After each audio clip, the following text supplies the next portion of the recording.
The shorter your sleep, the shorter your life. The decimation of sleep throughout industrialized nations is having a catastrophic impact on our health, our wellness, even the safety and the education of our children. It's a silent sleep loss epidemic, and it is fast becoming one of the greatest public health challenges that we face in the 21st century. The disruption of deep sleep is an underappreciated factor that is contributing to cognitive decline or memory decline in aging, and most recently we've discovered in Alzheimer's disease as well. There's a structure that sits on the left and the right side of your brain called the hippocampus.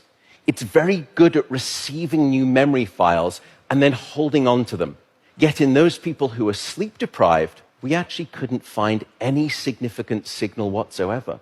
Without sleep, the memory circuits of the brain essentially become waterlogged, as it were, and you can't absorb new memories.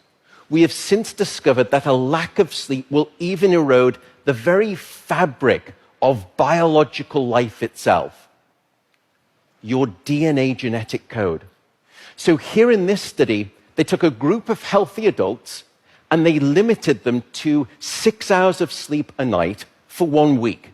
And then they measured the change in their gene activity profile relative to when those same individuals were getting a full 8 hours of sleep a night.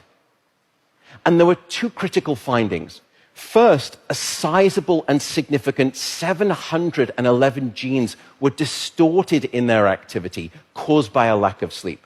The second result was that about half of those genes were actually increased in their activity, genes associated with the promotion of tumors, genes associated with long-term chronic inflammation, and genes associated with stress, and as a consequence, cardiovascular disease. There is simply no aspect of your wellness that can retreat at the sign of sleep deprivation and get away unscathed.